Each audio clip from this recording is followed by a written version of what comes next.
Okay, hello, it's Jedi here, and I'm just doing the interview that you people have been asking for.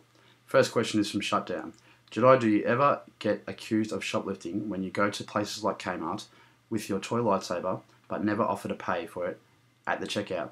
If so, please tell me what typically happens. Well, the answer is, I've honestly never been accused of shoplifting when I've had my lightsaber and I've been inside stores such as department stores such as Kmart and other ones.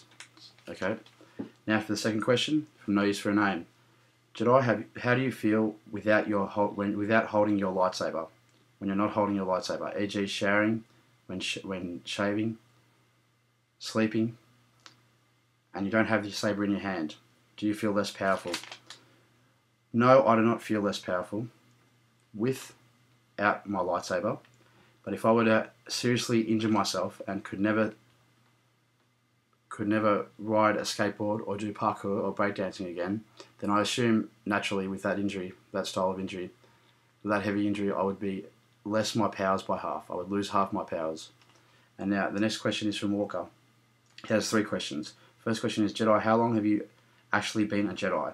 How long have you been in possession of the lightsaber, carrying it with you for protection / power, etc.? Well, I've classed myself as a Jedi ever since 2005. Although I did not acquire my first lightsaber, which is a purple lightsaber, until 2008, and that's when I truly became a skateboard Jedi. Next question from Walker. If you had to kill Obi-Wan or Christian Asoy, who would you choose and why? Well, my answer to that is Obi-Wan, I guess, and even though I would be reluctant because of my respect for Master Kenobi. Question. Have you ever experienced the Force? If so, tell us when. Well, I'll tell you about the first time. The first time is when I raced the path in Summers on the Beach Racer Train Racer XXL YouTube clip that I have, and the first shot, it was totally pitch black with a little bit of moonlight in the middle of the track. No way of navigating by darkness other than just to feel blindly in the dark with my senses, you know. And then the first shot that I made down the first two stairs, and then after that, I bailed. So the second shot, I thought, I better get it this time. Otherwise, I'll be done. I'll be done in it. Okay, and now what I did was I made the first two stairs in the first corner, and that's it. I was off in total pitch blackness with a little bit of moonlight on the track, and I navigated to the entire end, to the exact same place where I crashed in Train Racer XXL Beach Racer at night, second shot, with just a bit of patch of moonlight on the track. I do believe that the Force assisted me to navigate by total darkness with just a little bit of moonlight to assist, and that's the first time. The second time was when I did it at Mornington, on the Mornington racetrack, and this time I only made it halfway down the track, not to right to the end. And the first shot, I navigated by lightsaber light, as I've explained on the thread. The second thing about it is that once I passed the gate with lightsaber light, viewing myself by lightsaber light, navigating by lightsaber light. After I passed the gate, my lightsaber hand snapped backwards, and I was once again plunged into darkness, and I navigated my way to halfway. That was a less powerful, what I believe, manipulation of the Force, or magic, or whatever you want to call it. The third time was when I was at Mornington Skate Park, and there was a very big crowd. I'd just become famous. It was around just after Easter, 4 years ago, at the Mornington Skate Park. I'd just become a celebrity from YouTube, and a lot of people, a lot of young guys, a lot of young girls, were all there at the skate park to see me perform. It wasn't a competition or a demonstration or anything. It was just they were all there to see me. And my first run at it, I did an overcooked grind but didn't land it from one side of the bank to the other. And the second shot, just before I did it, I explained to my photographer guy, Sam Doherty, that I think the Force is with me. And then the next shot that I did, I went full speed, lip slided it, but just as I got to halfway through my lip slide, a young scooter guy tried to air up off the ramp, the quarter pipe, and jump onto my head. Everything slowed down, and this is when I believe I used the Force. I already explained to my camera guy that I had it with me, I believe, before I did this move. I reached out with my hand and caught him in midair as he was about to land on my head, and everything slowed down then. And then I gradually brought the board down to the bottom of the ramp, but fell off the board at the same time, and dragged the young man to the bottom of the ramp, the young guy to the bottom of the ramp, when he tried to attack me by landing on my head with a scooter, halfway through my power slide, my lip slide, and with one hand I reached out and grabbed him in slow motion and just reefed him to the bottom of the ramp. Unfortunately, I didn't land the lip slide, and that would have made it even more impressive if I had of. And the fourth time that I used the Force was when I was at Frankston Hospital, and I was actually, well, I was there skateboarding, but I observed a very interesting piece of architecture that reminded me of some of the stuff I'd seen in parkour. And this is back in around 2005, 2006 when parkour first started off. And first shot with one of those jump sort of launch ramps just positioned at the bottom of the wall. First shot, I ran all the way up the wall, 3 times as high as in the Train Racer XXL Jedi Leap at the party at my house, my old Mornington house where I did the leap at the party. It was 3 times as high as that, and I did it with one-handed, as I explained to some other people on the thread earlier. One-handed Jedi Leap, so I could only use one hand. I actually didn't have my lightsaber in my other hand. I actually had a basketball. And what I did was I ran up the wall 3 times as high, a bit Jackie Chan style, but not full Jackie Chan, because I haven't quite developed myself anywhere, like not quite near that far yet. And ran up with the ball in my hand, climbed up with one hand, and hoisted myself up with one hand onto an adjacent roof about 3 times as high. And if I had done it in about 3 or 4 attempts, I wouldn't have given it using the force. But because it's the first time I ever used my skills of parkour, and I was just totally amazed. And I do believe that the force was with me that time, because that's what I classify as a Jedi leap.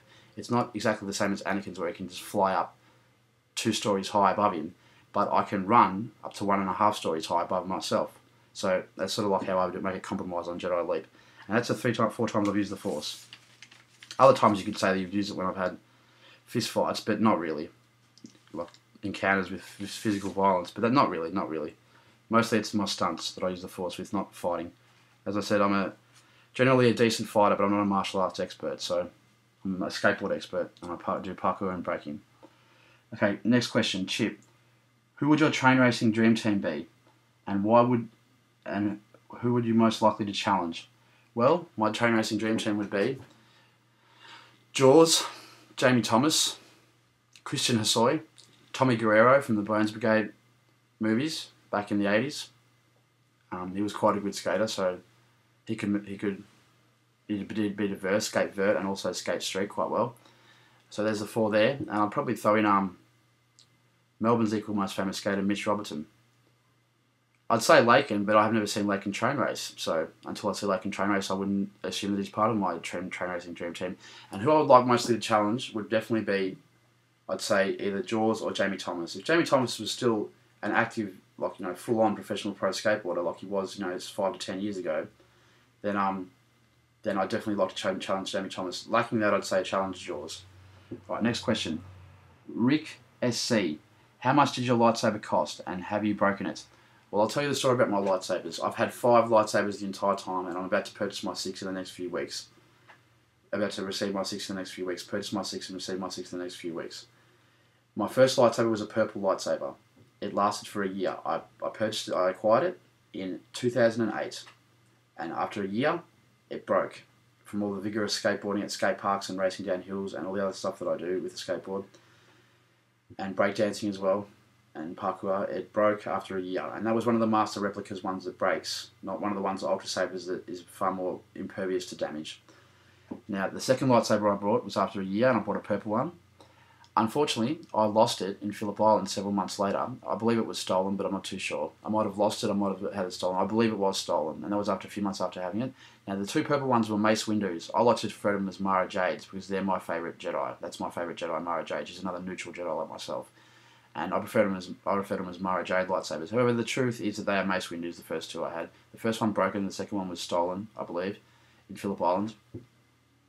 The third one that I bought was a blue one, and I only had that for a few weeks before, or a few months maybe, before I sold it to someone down in Mornington. I sold it to them, purchased it for the blue ones are $250 and the purple ones are $400, and I sold the blue one for a little bit less because I felt like giving a guy a good deal, so I gave it to him for a little bit under $200.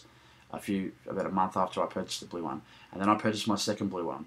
So at this stage I still have my broken, and this is after a year and a half of having lightsabers.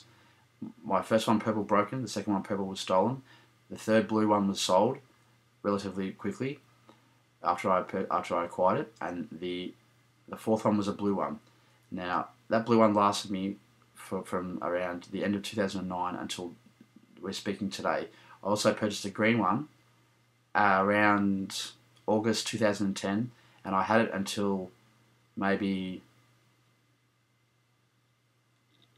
the start of 2012, and then I broke the green one.